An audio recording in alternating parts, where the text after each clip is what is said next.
La economía rusa está en su límite, afirman los expertos. Al Kremlin le encanta alardear de sus éxitos: crecimiento del PIB, activación del complejo militar industrial, aumento de los pagos a los soldados contratados. Y el principal motivo de orgullo de Putin es la baja tasa de desempleo. Pero todo esto en conjunto son síntomas de una situación económica poco saludable en el país, dicen los analistas. El Banco Central de Rusia ya hizo un diagnóstico en 2023 sobre calentamiento.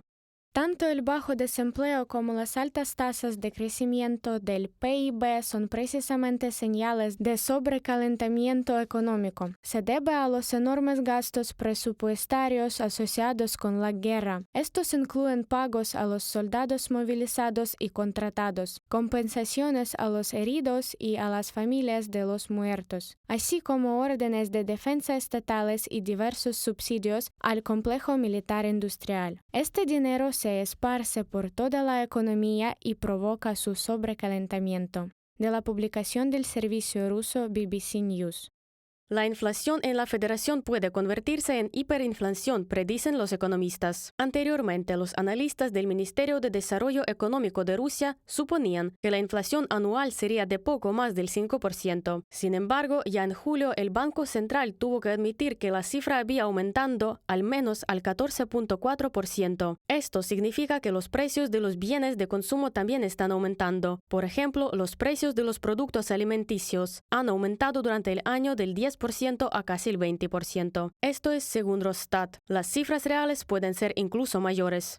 Такая же история была в Советском Союзе. La misma historia ocurrió en la Unión Soviética, cuando la Unión Soviética mostró altas tasas de crecimiento del PIB, pero literalmente Leonid Ilich Brezhnev añadió desde la tribuna que teníamos problemas de primera línea para suministrar alimentos a la población. Es decir, el crecimiento del PIB y el equilibrio del modelo económico no son del modo alguno. Bueno, es decir, el modelo debe evaluarse según una gran cantidad de criterios. La nacionalización de las empresas que inició también juega en contra del Kremlin. El control manual de la economía no produjo las bonificaciones esperadas y a los empresarios privados restantes les resulta cada vez más difícil sobrevivir debido a las sanciones contra el país agresor. Al fin y al cabo, no solo se ha complicado la logística de suministro, sino también los cálculos.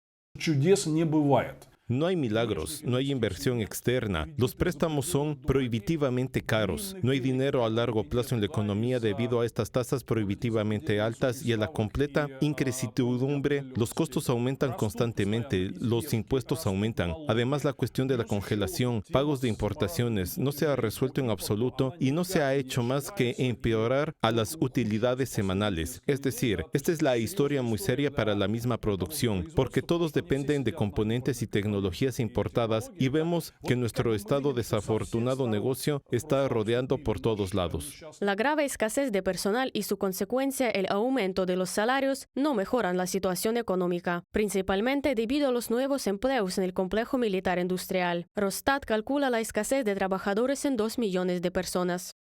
La culpa de esto se debe a una combinación de razones: la brecha demográfica y la entrada de la pequeña generación de los años 90 en el mercado laboral, la movilización y salida al extranjero de parte de la población, así como la reducción de la afluencia de inmigrantes. Las razones fueron la guerra y la política gubernamental. La escasez de trabajadores conduce a un rápido crecimiento de los salarios. En abril de este año, el salario promedio aumentó un 16,5% respecto a abril de 2023. En algunas regiones, por ejemplo en el territorio de Krasnodar o en la región de Kurgan, los salarios durante el mismo periodo aumentaron más del 20%. De la publicación del servicio ruso BBC News. Según el jefe del Banco Central, Nabiulina, todo esto puede conducir a una estanflación. En este caso, la empresa sufre pérdidas, los ingresos de la gente son devorados por la inflación y la economía se encuentra en un estado muy deprimido. El Banco Central está frenando el riesgo de caer en la estanflación, elevando la tasa clave. Ahora es el 18% y no planean reducirlo. Algunos expertos confían en que una combinación de factores, sanciones occidentales escasez de personal y costos colosales de continuar la guerra contra Ucrania asestará un doloroso golpe a la economía rusa a principios de 2025. Otros están trasladando los plazos al otoño de 2024. Anna Morgun, Javier Donoso, Diana Osmanova, Larisa Petruc para el canal OATV Español.